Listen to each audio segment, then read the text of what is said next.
Welcome back, everyone, to Citywide Blackout on WEMF Radio. I'm your host, Max Bone, and we're here at the Keystone Comic Con. As you can see, it's become a very busy day on day 2. Lots of folks here, and I'm very happy because I'm not talking to cosplay artist Dezcreepcore, and thank you for talking to me. I appreciate this. Yeah, it's fun. I'm excited. Yeah. So this is day 2 for you at the Keystone, but you've been doing like a bunch of cons lately, right? You were at the Salt Lake recently. Yeah, I was at Salt Lake recently. Prior to that, I was at Dezcreepcore in Colorado. And then they all get jumbled in. I can't remember which ones I've done. What is like a usual con schedule for you? How many do you go to in a given year? Ooh, I go to about 6 a year. It's not my full-time job, so I do have an adult job.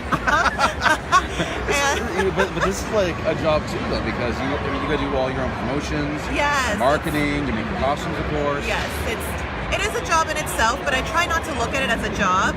I feel the day I start seeing it as an actual job will be the day that I don't want to do it anymore. I see it as an artistic expression. Sure. So I don't want it to be limited to a job title. I get that, yeah, because like the day that it's just work, it's not fun for you. Right. It's not doable. Right. So let's talk costumes. Yes. You got a Nightwing costume. Yes. This is like a new one, right? Yes. So I did Nightwing maybe last year. Today I have a whole new Nightwing suit. The mask is a little bit bigger on the eyes, so that way my eyes are not scrunched up. And it is my favorite part of cosplay, is improving an old costume, which is exactly what I did. It's comfortable, I can see better now. That's good. So I like to improve my old costumes. Okay. Can you give me another example of taking like the old costume and making it better? So, Spider-Gwen, my first ever Spider-Gwen costume, I actually purchased because I'd never sewn a bodysuit. And the measurements were wrong, like it was completely off. It was It was like a onesie, like a big onesie, and I'm like, I am not wearing this. Yeah.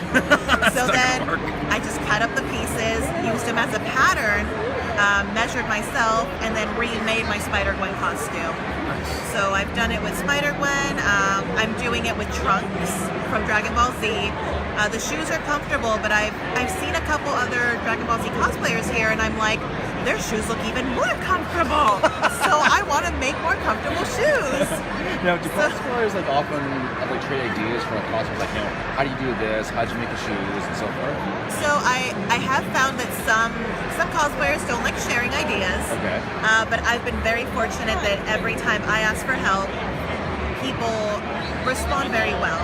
They always help, they give me advice, they reach out to me, or I can reach out to them without feeling scared that I'm going to be rejected. So the world is full of very, very smart, insightful people that will help. Nice. Now how did you learn how to make costumes? Did you like train in this, or did you just kind of learn by doing it?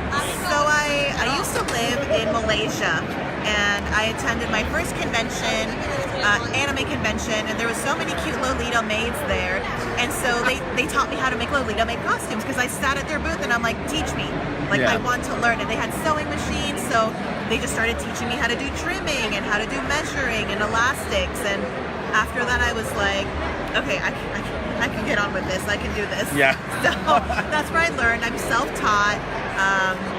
I would like to learn more, and I will reach out to people who do classes and stuff. I think it's Joanne's Fabric. They do Saturday classes or something to teach you how to use sewing machines.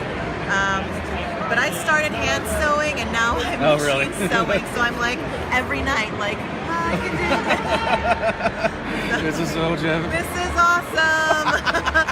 I'll finish this in 5 years. Yeah. So, yeah. How long does it usually take you to finish your costume?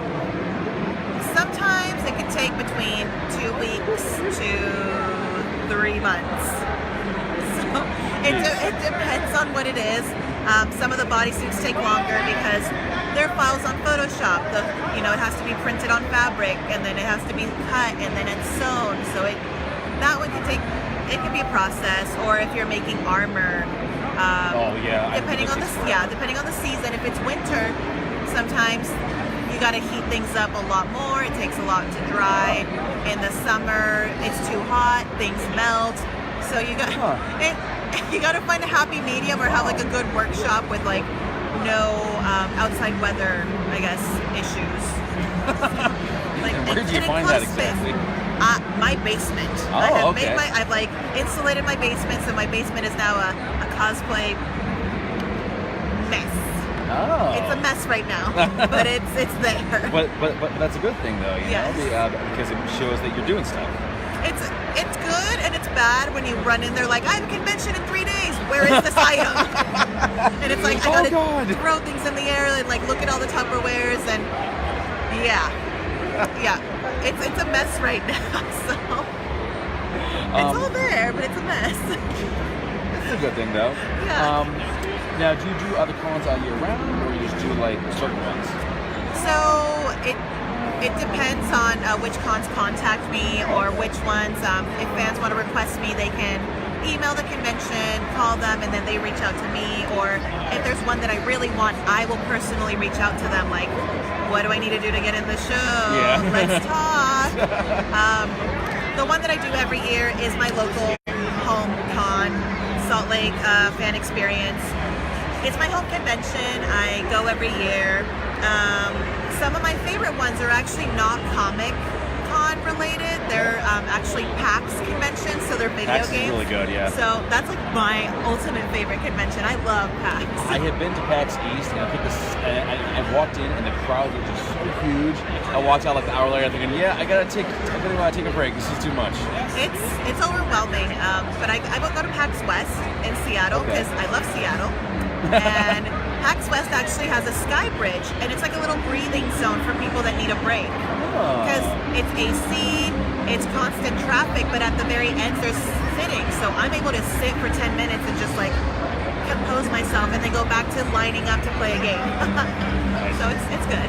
Yeah, PAX East does not have that. Oh no! You basically like go outside. That's your break, you know? Gotcha. Try PAX West. All right, let's go on to Seattle. No big deal. Right. But I mentioned the travel is a big part of this. Yeah. How do you make that more like cost effective? So let's try to like drop in like $1,000 going to things back again.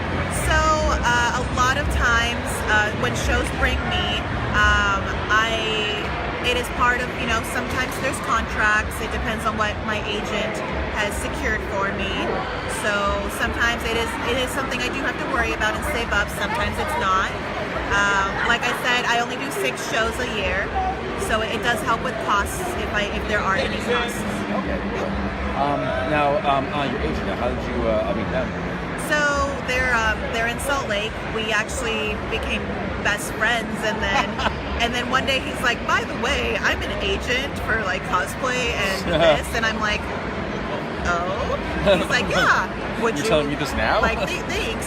And it was more of a let's be friends so that business can become easier type of deal, rather than hi, let's start a business and then maybe become friends. Yeah, but it's given me time to grow as a cosplayer, and now that I do have an agent who's also a friend, I can get the business advice and the friend advice on how to move forward, which is really special. I don't think a lot of people are fortunate enough to have that, and I'm very blessed to have that. I imagine like usually I know nothing about like, the agent world, but I imagine it's just like it's like a business thing, whereas they're like being friends, you can trust them, they'll give you like the good feedback as opposed to just whatever's best. But right, like there's shows where you know, if things aren't panning out, we talk about it business wise, and then we talk about it friends wise, and it's like, okay, am I going to lose money? Am I going to gain money? Is it worth me sacrificing to go to this location? So we talk about it in a business sense, and then friendship goes in and they're like, you're being stupid, don't do this. And it's like, oh, thanks. I mean, that's very upfront. I like that. Yes. It's a very blunt business relationship that we have, which I need, because it's easy to get lost in this world. yeah, and it's good that they're being so like upfront with you. It says this is a bad idea. It's not going to work. Don't do it. Right. There's been some, and it's been not on the news, but there's a convention I guess, blogs and stuff, there was a convention that was going to happen in Little Rock, Arkansas, the Cosplay Con or something. Yep. And we never got a full confirmation on it. I wanted to go because people reached out to me and they were, wanting to work with me. So in a business relationship, I wanted to go. But in the friend relationship, he was like, you know what, we haven't heard from them. You're going to lose money. It's not a good idea. Yeah, you want to go all the way out there. Yeah, so it was, it was a good thing that I didn't go, but it was a good decision at the end of the day. So I like the business and friendship relationship that we do have. So what's next for you in terms of cons? Like, what's up for you? I am still in the works of booking a couple more during the fall, but my next confirmed convention is Jekyll Comic Con in Atlanta, Georgia. Excellent. Yeah. Or Jekyll, Georgia. I don't know. It's in Georgia. Okay. What's the big one that you have not been to that you would like to go to? I would love to go to New York Comic Con because it's my birthday weekend, so I would love to go someday. Okay. That one must be like so hard to get into. Yes, it's big. It's comic book, like it's based on mostly comic book artists, which is what I love. I love artists. I love vendors. Meeting celebrities is really cool, but I've always been such an artistic person that I gravitate towards artists. So I think that's the con for me someday. Excellent. Well, thank you for doing this. I appreciate you talking to me. Yeah. But where do folks go to learn more about you?